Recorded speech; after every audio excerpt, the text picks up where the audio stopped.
Hi, Nick Leahy from X Restaurant here in Atlanta, and we're lucky enough to be at the Big Green Egg Culinary Center today, and we're going to be making a little bit of Icelandic cod on the egg. So one of the first things you want to think about when you're doing fish on the egg is what type of fish do I have? Is it a rich fish? Is it a fatty fish? Is it a lean fish? Is it a flaky fish? And in this case, cod is obviously a fairly lean, flaky fish. So doing something where you're putting the cod directly onto the grill is probably not going to work out well. It can break up a lot, and it can also dry the fish out because it is a very delicate fish. So the first step that we're going to take is we're going to wrap our fish in bacon, because bacon does make pretty much everything better. So what we have here is just some nice thin cut bacon. I know that's a little counterintuitive because we all love thick cut bacon, but in this actual instance, if you have thick cut bacon, it might get crispy on the outside, but it won't be cooked all the way through, and you might have a little bit too much like rubbery fat. If you have thick cut bacon, and that's what you have at the house, it's not a problem. Just take it and lay it out, sort of shingling it like I'm doing here, and then just take a kitchen rolling pin and roll it out so it thins out a little bit, and it'll be fine. But you want to just keep layering over so that you have the same width as your loin of fish is in bacon, shingled all the way down.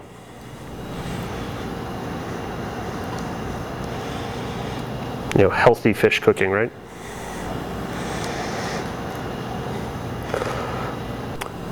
The other thing that we're going to think about in this recipe is cod is a fairly mild fish, and we're introducing a pretty strong flavor here in bacon. So what we don't want to do is add a ton of different flavors, because then we'll completely lose the flavor of the fish. And what I always say to my cooks when we're cooking fish is you should just be adding a few simple things that will help accentuate the fish's flavor as opposed to losing the fish's flavor. And especially since we're doing it on something like the egg, you should almost think of that egg or the smoke as another ingredient. So you really don't want to have more than 3 or 4 flavors to your plate, and the smoke is going to be one of those. So you want to keep it fairly simple. So just lay your fillet, and then start with the last piece that you did, and just take the end and roll it over piece by piece.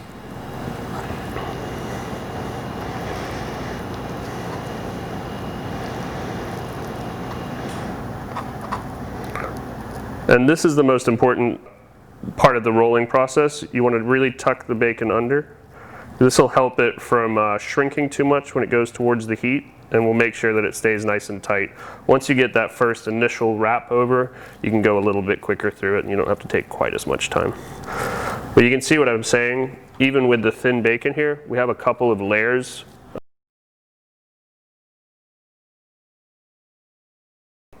that would prevent it from cooking all the way through and getting nice and crispy, because that's what we want here, is that textural contrast.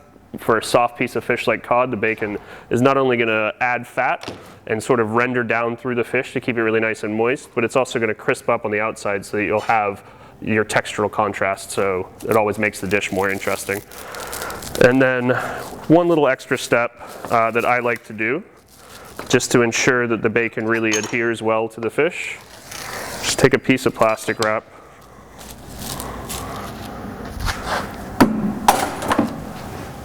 lay your fish right down in the middle of it, roll it over, and then just roll it like this. And this will just help tighten the bacon around the fish and get the two to adhere together. And if you can just let it sit like this for about 10 minutes, it'll help the fish and the bacon stay together. It also helps sort of bunch in the ends of the fish, so you'll get a more consistent cooking method. You won't get the end of the fish that's kind of thinner getting dry or done before the middle of the fish. So like I said, let that sit for about 10 minutes, and then we'll be ready to go to the egg. And we're just going to do, like I said, we want to pair this with something very simple that just helps carry those flavors through. So we have just some nice white creamer potatoes. We've blanched these in salt water because you want to get the seasoning through the potato for about 10 minutes. And then we're going to finish them on the egg so they pick up a little bit of that smoke, so that we're carrying that smoke flavor through the dish. And then we're just going to take a little bit of arugula and dress it in olive oil and lemon juice, just to give you some of that freshness and a little bit of acid to cut through right at the end of the dish. So now we're ready to go to the egg. We have our egg at about 400 degrees. We have our cast iron on there for preheating. We're going to use that to start the fish in so we can render some of the bacon down, and then we'll finish the fish with direct contact. Our fish has been rolled up nice and tight here, so the bacon and the fish get a nice tight wrap and contact. So now we'll just undo that. And then you're going to want to find the seam where your bacon finishes, okay? Because that's going to be what you want to put down, because that'll sear it closed first. And we're just going to take a couple of picks and go through to that seam side. You don't want them to poke through because you want to have direct contact with the actual pan. So you don't want it to be holding the fish away from the pan, but you just want to go through so that it'll sort of hold that end of the bacon in place while it sears the first time. No need for salt here. There's enough salt in the bacon that'll season the fish really nicely. So, and no need for fat in the pan because the bacon will create the cooking liquid too. Having it wrapped in the plastic like that and letting it rest for about 10 minutes prevents the bacon from shrinking back away as much when you get it in the pan. So it's a nice sort of fail-safe for you. While that's happening, we have our blanched potatoes. I'm just going to give them a little hit. What was my measurement earlier? A glug of olive oil. There'll be more specific recipes that you'll be able to get to. Just give them a toss so they're all coated. And then we're going to go directly onto the egg surface here. This way they'll pick up a nice little bit of that char and smoke flavor as our fish is cooking. And as we take the fish out for the direct contact, we'll finish the potatoes back in the pan in some of that rendered bacon fat, so we'll get good flavor going both ways.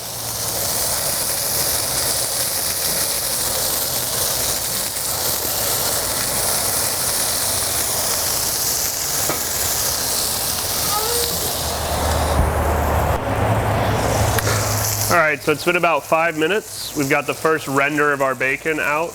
So we can go ahead and take our picks out now.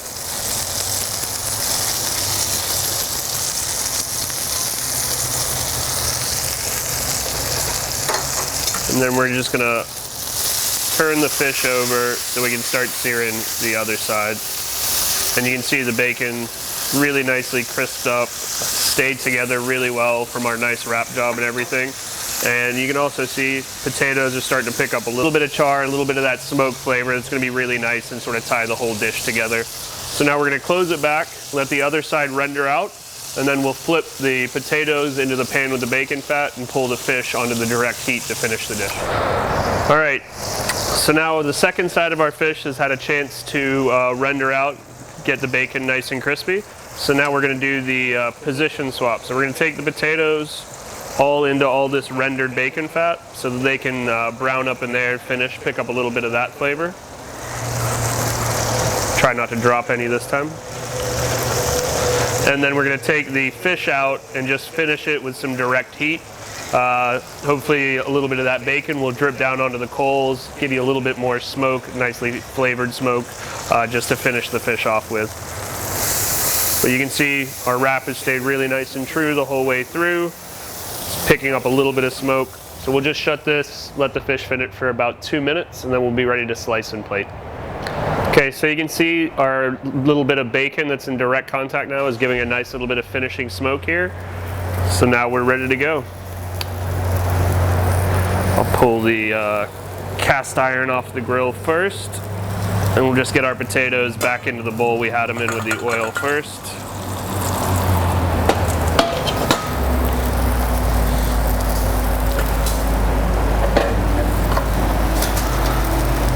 Now we'll take the fish off onto a board where we can slice it. Beautiful.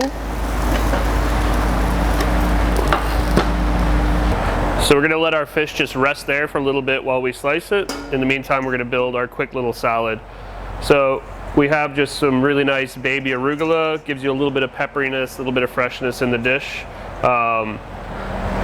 There. A little pinch of salt. Touch of olive oil.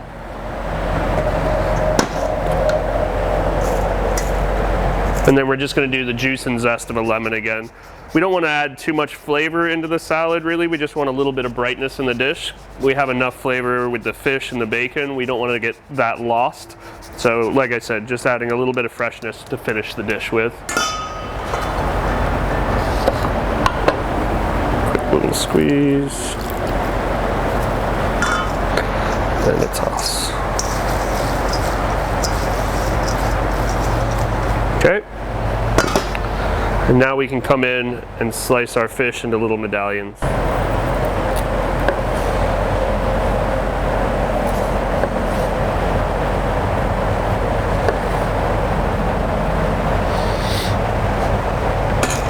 Now the first item we'll plate is our potatoes. So they've got all that nice bacon fat on them, so you don't want to overseason them. Just give them a little pinch of salt and a quick little toss. And then you got to get your hands dirty here a little bit, because the way we're going to plate them up is to just do them in a nice row. And then just take the heel of your hand and smash each one down just a little bit. Nestle them right in next to it.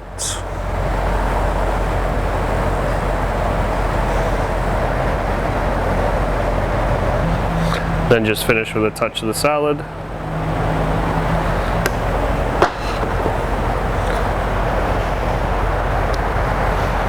And if you want, you can just cut up the rest of the lemon that you didn't squeeze, and people can squeeze that on their fish to finish the dish.